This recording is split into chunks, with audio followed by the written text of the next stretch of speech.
Olá, é um prazer ter a sua presença hoje aqui nessa videoaula. E qual é a minha missão aqui hoje? Eu quero falar sobre um tema muito importante na vida, que são os relacionamentos afetivos, em especial os complicados. Espero que não seja o seu caso, mas caso seja, espero que ajude. There was once a day that I would pray for you. I'd go and misbehave just so you'd notice too. Sneaking looks up and down from across the room. And damn, what a hell of a view. I feel good, you look great. I like you, I can't wait. A first time, a first date. You're so fine, I'm so late. You sip wine. Imagino que você deva ter muitos relacionamentos afetivos com familiares, parentes, amigos, namorado, namorada, marido ou esposa, ou seja, algumas conexões importantes na vida. E se você tem esses relacionamentos, você deve saber que nem sempre são fáceis. Na realidade, relacionamentos saudáveis e de qualidade não são assim tão comuns. E por quê? Porque as pessoas que se relacionam podem trazer na bagagem questões psicológicas não bem resolvidas, traumas não tratados e situações de vida que não foram organizadas ou entendidas, elaboradas, ou porque não têm maturidade ou algumas competências necessárias para se relacionar na intimidade. Relacionamentos não são simples, são complexos. E muitas pessoas, por exemplo, quando decidem começar a namorar, não se dão conta de que é preciso se preparar e bastante para assumir relacionamentos mais íntimos. Talvez você já saiba dessa dificuldade, porque hoje em dia vemos que os números de divórcios são enormes e estão crescendo. Muitas pessoas namoram várias vezes e não conseguem manter uma relação estável, forte e prazerosa por um tempo duradouro. Outras não conseguem nem chegar a ter um relacionamento sério. Ficam vivendo relações casuais, né? Elas ficam de 1 mês, 2 meses, 3 meses e que acabam sem que entendam direito o que aconteceu ou por que acabou. Em outras palavras, nesse tema dos relacionamentos afetivos, especialmente dos relacionamentos a dois, amorosos, há muita dificuldade e sofrimento, de tal modo que algumas pessoas até desistem e passam a preferir morar sozinhas, com um cachorro, com gatos, que parece bem menos arriscado do que pessoas. É uma pena, né? Aliás, quando falamos em relacionamentos afetivos, muitas pessoas pensam em alto risco e morrem de medo. Eu concordo que se o preparo for insuficiente, o risco é alto. Mas o que eu quero dizer com a necessidade de se preparar para viver um relacionamento feliz? Vamos lá. Primeiramente, é preciso rever algumas crenças. Não sei se esse termo crenças é claro para você, mas crenças é qualquer coisa no que a gente acredita. E o que a gente acredita passa a conduzir as nossas decisões e a nossa vida. Uma pessoa, por exemplo, que crê que precisa de um parceiro para ser feliz, está num caminho muito perigoso.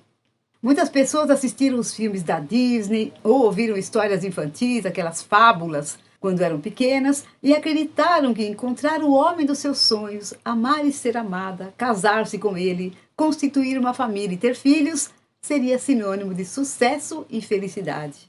Porque muitas dessas fábulas e filmes e até novelas acabam no casamento e passa a ideia de que foram felizes para sempre.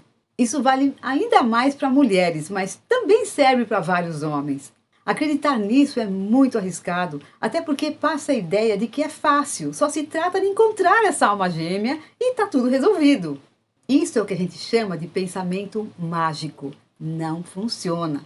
Daí a pessoa começa a se relacionar e começa a dar errado e ela pensa, bom, isso está acontecendo porque eu estou com a pessoa errada, né? Então vamos trocar. E começa essa troca interminável de parceiros e uma desilusão atrás da outra. A vida vai passando e a pessoa começa a se desencantar ou aceita se casar com alguém sem saber muito porquê, e depois os problemas só aumentam.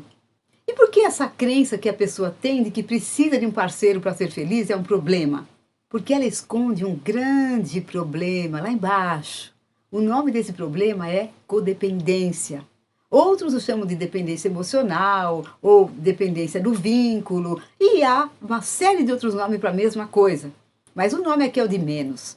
Eu quero apresentar e explicar para você essa situação psicológica que precisa ser entendida E se você se identificar, precisa cuidar disso. Eu vou resumir aqui para você algumas características de pessoas que vivem esse problema da codependência. Elas têm a mente muito orientada para fora, para o outro, e se apegam fortemente a ele quando começam uma relação. Antes mesmo de ter certeza de se é uma pessoa que merece esse afeto, e depois, quando começam a enfrentar dificuldades e a relação não corresponde, tem muita dificuldade de sair. E por isso vão vivendo um relacionamento disfuncional, às vezes abusivo, com muitos conflitos, ou seja, num sofrimento cada vez maior e perdendo um tempo precioso na vida com um parceiro inadequado. E a codependência é tão séria porque pode prejudicar até mesmo outras áreas da vida, como a profissional, a financeira, a social, familiar, psicológica e outras. Para entender melhor esse problema, eu preciso explicar que há pelo menos 8 padrões de comportamentos mais comuns. Vamos lá. Primeiro, baixa autoestima. A pessoa se sente mal consigo mesma, com seu corpo, com algumas das suas características de personalidade. Ela se desvaloriza ou se desqualifica, pode ter uma autocrítica severa e exacerbada com os próprios erros, por exemplo, sente vergonha de si mesma ou se sente inadequada nas situações, se sente facilmente culpada com qualquer coisa que aconteça de errado, necessita da aprovação do outro para suas decisões, dando muitas vezes mais importância às opiniões deles do que para as suas próprias.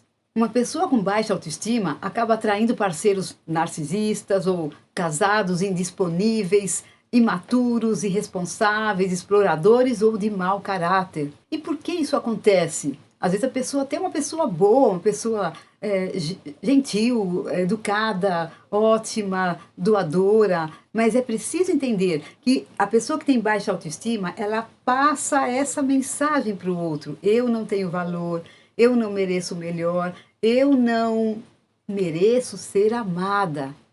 E o outro capta essa mensagem. E ele captando essa mensagem, ele vai corresponder a isso. Então, se a pessoa não se dá valor, não tem uma boa percepção de si mesma, ela faz com que o outro a trate dessa maneira. Ela convida o outro, de uma maneira consciente ou inconsciente, a tratá-la assim, como alguém de baixo valor, alguém que não merece ser bem tratada. Por isso, uma pessoa assim tende a ser muito abusada. Então, se ela mesma se desqualifica, ela convida o outro, né? Esse convite é absolutamente na comunicação, né? Verbal, não verbal, ela convida o outro a abusar dela, a desqualificá-la. E eu vejo todo dia isso no consultório. É terrível. E a pessoa muitas vezes não percebe que ela faz isso, que ela induz o outro a tratá-la dessa maneira porque ela mesma se trata mal. Um segundo aspecto importante é cuidar do outro. Então, ela tende a pensar que o outro não sabe cuidar de si mesmo e passa a fazer isso por ele. Pode se sacrificar por ele, dar mais do que recebe, toma a responsabilidade do outro para si, tende a superprotegê-lo e faz de tudo para salvá-lo caso ele tenha algum problema. Ela pensa que é generosa e gosta de cuidar, mas se o outro não retorna com o que ela espera receber, pode cobrar e ficar até muito raivosa. No meu consultório, eu vejo muitos exemplos de pessoas que atuam dessa maneira, né? Porque, como eu sou especialista em codependência, eu vejo esse padrão se repetindo muito. A pessoa ela acaba sendo muito doadora, né? Então, ela, nessa coisa de cuidar do outro, ela acaba, muitas vezes, quando ela assume a responsabilidade pelo outro, ela passa a entrar no papel como se fosse de mãe, ou se for um homem, de pai. E isso inconscientemente convida o outro para entrar numa situação infantil, de ser cuidado. Então, a pessoa que cuida, nesse caso, ela está esperando que o outro também vai cuidar dela, né? E isso não acontece, e é por isso que eu disse que no final ela pode ficar muito brava, porque ela percebe que só ela cuida, só ela doa, e isso acaba pesando demais. E a relação fica muito desequilibrada, não é? Entre doação e recepção. E essa pessoa que está sempre se doando, acaba cuidando do outro, acaba se sentindo, de alguma maneira, explorada, acaba se sentindo usada pelo outro. Um terceiro aspecto importantíssimo é o do controle. Quando a pessoa nota que o parceiro não corresponde ao que gostaria, ela começa a tentar mudá-lo. Por exemplo, ela dá conselhos sem ser solicitados, ou até exigindo, ela acaba exigindo que o outro mude para ficar com ela, ou tenta ser totalmente útil para tentar mantê-lo na relação. Em outras palavras, ela tenta ser a mulher maravilhosa, por exemplo, se for uma mulher, claro. Ela tenta ser uma mulher maravilhosa, perfeita, ótima, excelente, que não dá trabalho, tal, para que ela mantenha esse homem na relação. Eu vejo isso comumente acontecendo. Observe como cada uma dessas coisas que eu falei são jeitos de tentar controlar uma situação, controlar o outro. E o que chama mais a atenção da gente é essa tentativa de mudar o outro a qualquer custo. Como essa pessoa entrou precipitadamente na relação, como eu falei, né, mergulha de cabeça, sem pensar muito, sem entender bem o que está fazendo, quando ela se percebe apaixonada ou apegada a esse parceiro e vê que ele não corresponde, ela começa a entrar nessa história de, bom, então ele tem que mudar para entrar naquela forma que ela tem idealizada na mente. E daí você pode imaginar quantos conflitos começam a acontecer. Porque ninguém gosta de ser mudado. E aí, quando a gente vê que alguém quer mudar a gente se sente não aceito. Então, se você entra numa relação e a pessoa começa a tentar mudar você vai se sentir, peraí, então o que eu sou não vale, o que eu sou não é suficiente, não é bom. Então, observa a situação como é complicada, além da questão da dominação. Quando você tenta mudar alguém, é uma maneira de tentar dominar a pessoa para a pessoa ser como você quer. Uma quarta característica fundamental é a dependência emocional que essa pessoa tem deste outro que ela encontrou como parceiro. Ela se mostra muito carente, com dificuldade de ficar sozinha, de fazer algumas coisas na vida sozinha, como passeios, viagens, etc. O relacionamento afetivo é a questão mais importante da sua vida. Ela se apaixona, se entrega e mergulha muito rapidamente, como eu falei há pouco. Se sai de um relacionamento, entra em outro logo em seguida. Ou, até mesmo, só sai de um relacionamento quando já encontrou outro parceiro. Isso é bem comum, eu vejo muito na prática. Se o relacionamento vai mal, tudo na sua vida perde a graça. Se o relacionamento acaba, ela pode entrar em depressão. Na prática, o que eu vejo é que essas pessoas, né, essa característica da dependência emocional é que o outro é como se fosse o pilar de felicidade da sua vida. Impressionante, essa pessoa parece que a vida dela gira em torno desse outro, que se ele não estiver presente é como se tudo perdesse o sentido. Então, na minha prática, eu vejo pessoas que entram em o que a gente chama de síndrome de abstinência quando o outro sai da relação. É como, sabe, uma pessoa que usa droga? É a mesma coisa. Então, assim, uma pessoa, por exemplo, que usa droga e de repente para de usar, ou bebida alcoólica, ou cocaína, cigarro, não importa. Ela entra num sofrimento até físico, ela se sente mal, muita ansiedade, nervoso, ela pode tremer, pode ter, assim, as mãos suadas. Então, é impressionante quantos sintomas ela pode ter pela falta da droga. Na codependência é igual. A pessoa que tem esse aspecto da dependência emocional, se o outro sai da vida dela, ela perde o chão. É como se criasse um buraco para ela entrar, né? E é um sofrimento atroz que, assim, é incompreensível para quem está fora. Eu já recebi pessoas no meu consultório, assim, dispostas a se matar, né, a se suicidar por causa do fim de um relacionamento afetivo. E você sabe que isso acontece. Várias pessoas, quando terminam um relacionamento afetivo, elas podem se suicidar. Então, assim, porque é como se acontecesse um vazio na vida delas. Sem o outro, a vida delas parece que nem realmente perde todo o sentido. O quinto aspecto é negação. A pessoa na codependência não consegue enxergar bem as características negativas do parceiro. Ela tende a minimizar ou até a ignorar os fatos relacionados aos comportamentos inadequados dessa pessoa ou do parceiro, coisas que muitas pessoas ao seu redor veem e falam para ela.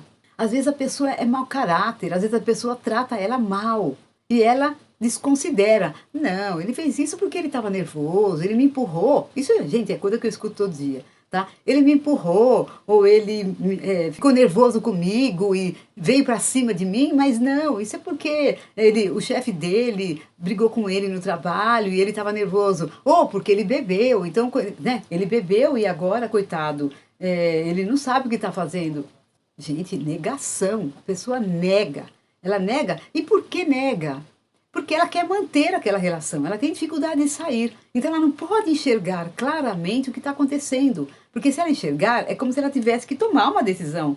Mas ela não tem condições para isso por causa da codependência. Então, o que ela faz? Ela minimiza, ela conta uma outra historinha e tudo isso é um mecanismo de defesa inconsciente. Não é que a pessoa faça isso voluntariamente para...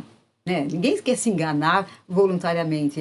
É um processo que ela está vivendo e é essa codependência por trás criando todo um sistema para ela manter aquela pessoa. Ela precisa negar para continuar com aquela pessoa. Acho que você já deve ter visto alguém que você nota que está numa relação horrível, abusiva, e a gente fala para a pessoa e a pessoa não enxerga. Ela realmente minimiza os aspectos e continua. São essas pessoas que muitas vezes eles falam, não, acho que ela gosta de sofrer, acho que ela gosta de apanhar. Não é isso, gente. Ninguém gosta de sofrer e de apanhar, não é isso, tá? Mas assim, existe um processo psicológico que impede essa pessoa de conseguir olhar para as coisas de uma maneira realista. O sexto aspecto é obsessão. Uma pessoa na codependência coloca atenção excessiva no parceiro, né? Cisma que ele tem que ser a pessoa ideal, com quem ela sonhou. Sente-se dona dessa pessoa, né? O que a gente chama de sentimento de posse. E se mostra muito ciumenta às vezes, né? Vigia o parceiro nas redes sociais. Olha se ele está dando like para alguém, se ele fez comentário no Instagram de alguém, quem é essa pessoa, uma mulher, quem é ela, se ela respondeu. Então, quer dizer, a pessoa fica obsessiva em cima do outro, pensa nele demais, pensa às vezes o dia inteiro no parceiro. Isso até pode atrapalhar outras áreas da sua vida, como área profissional. A pessoa pode até ficar um pouco paranoica nesse ciúme, né? É um ciúme que pode ser doentio, pode ser patológico até. E essa obsessão dificulta a pessoa de também conseguir enxergar o que está acontecendo, porque ela está tão focada no outro que aí ela perde o contexto, ela perde a noção do restante.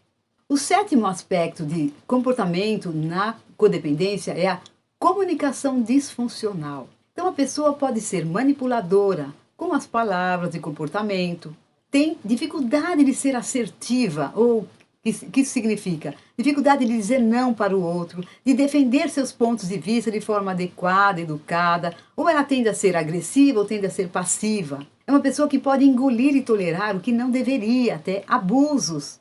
Ou é alguém que pensa muito antes de falar, fica ensaiando na sua cabeça porque ela tem medo do parceiro. Medo do que ele possa pensar ou fazer algum julgamento a respeito dela ou tomar alguma decisão. Pode ter medo de falar o que pensa, de dar as suas opiniões, ou seja, vários problemas em relação à comunicação. Muitas vezes ela distorce uma coisa que o outro está falando. Por exemplo, uma pessoa que tem muita tendência a se sentir culpada, o outro fala uma coisa e ela já acha, por exemplo, faz uma queixa, ela já está achando que é culpa dela. Então, às vezes, o outro não está falando isso e ela distorce. Então, essa é uma questão importante a ser trabalhada quando a pessoa tem codependência, porque ela distorce muitas coisas da realidade. É o que a gente chama de distorções cognitivas. É alguém que tem muitas distorções na maneira de pensar. Por exemplo, ela pode ter uma visão de que ela sabe o que o outro está pensando. Eu vejo isso muitas vezes. Por exemplo, uma pessoa que se sente, eu lembro agora, uma paciente que se sente mal com a sua aparência, e ela sai, e ela pensa que as pessoas estão pensando que ela é feia. Mas como que a gente sabe que o outro está pensando? Isso é distorção cognitiva. E aí tem várias outras distorções cognitivas que podem acontecer e que entram na comunicação da pessoa nesse relacionamento. Enfim, a comunicação é uma base fundamental de uma relação. Eu nunca vi uma relação saudável com uma comunicação ruim. E uma pessoa que tem uma comunicação muito difícil, complicada ou muito distorcida, sinto muito, mas tem um problema sério para ser trabalhado aí. O oitavo aspecto é a conformidade. Isso serve mais para o codependente passivo, que por ter medo demais de ser rejeitado ou abandonado, se conforma e faz tudo ou quase tudo que o outro quer, chegando a permitir abusos, violência psicológica, financeira, sexual e até física. Uma pessoa assim compromete seus valores e muda o seu comportamento só para agradar o outro. Imagine como isso é sério. E a pessoa muitas vezes faz isso sem ter a menor consciência que quanto mais ela se conforma ao outro, ou seja, entra no formato do que o outro quer, mais ela se desvaloriza, mais ela se despersonaliza. Porque uma das coisas que é atraente para uma outra pessoa em relação a gente é a nossa personalidade única. Cada um de nós tem uma personalidade única.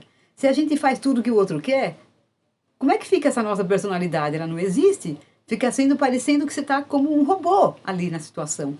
Então, uma das primeiras coisas e consequências da conformidade é que uma pessoa que faz isso perde a admiração do parceiro.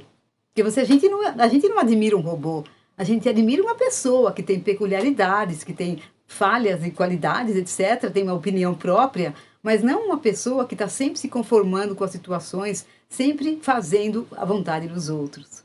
Espero que tenha ficado claro para vocês algumas características importantes da codependência. E as pessoas me perguntam, mas eu tenho que ter tudo isso? Não. Uma pessoa não precisa ter todos ou até muitos desses padrões para ser considerada codependente. Alguns deles já indicam a necessidade de um cuidado maior a respeito. E por quê?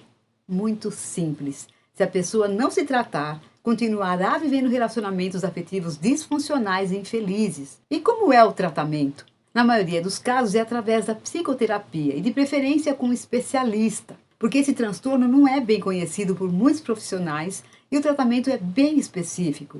Para entender melhor, precisamos falar de como tudo começou, de qual é a origem da codependência. Bom, de um modo geral, podemos dizer que a pessoa veio de uma família com sistema emocional e de comunicação precário e disfuncional.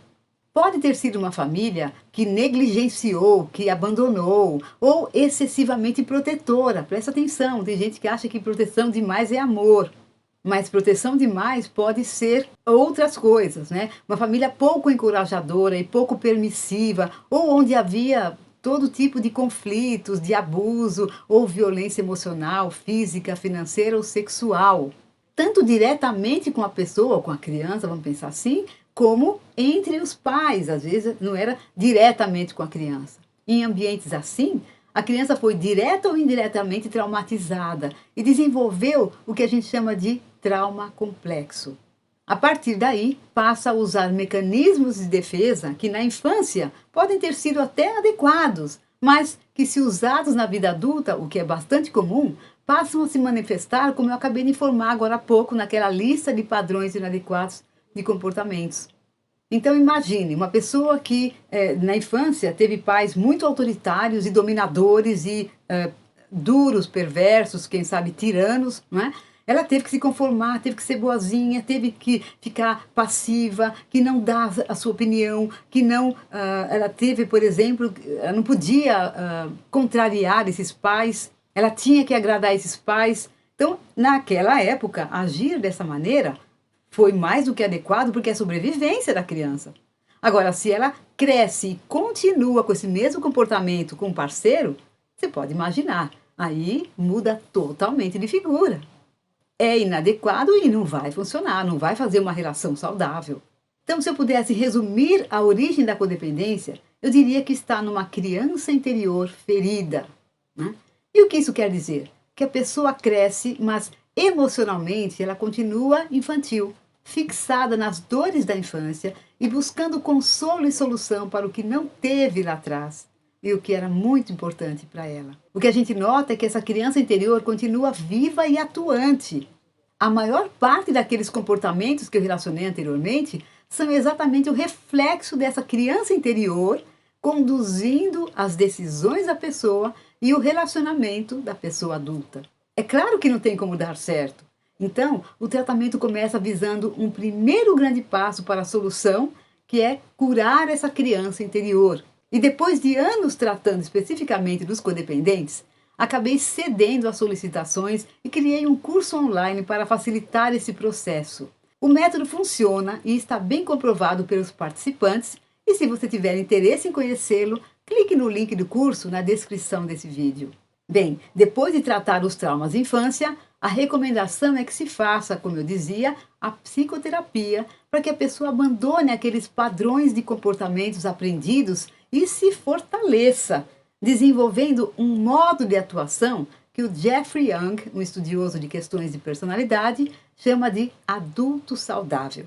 A ideia é que a pessoa seja conduzida cada vez mais na sua vida afetiva, não por aquela criança interior sofrida, mas por esse adulto forte, sábio e poderoso.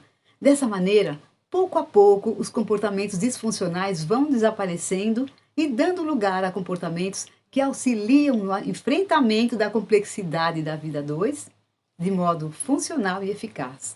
É isso que possibilita, primeiro, que a pessoa escolha um parceiro de modo calmo, consciente, maduro, sem precipitação, sem mergulhar, sem saber direito quem é aquela pessoa. Segundo, que a pessoa tenha condições e recursos interiores bem desenvolvidos para que, encontrando realmente a pessoa que faça sentido em sua vida, desenvolva uma parceria amorosa, saudável e duradoura. Bem, espero ter contribuído aqui para você refletir sobre a sua vida amorosa. Eu agradeço a sua audiência e lhe desejo muito sucesso nos seus objetivos nesse curso e na vida amorosa. Um beijo especial no seu coração, tudo de bom para você. Tchau, tchau.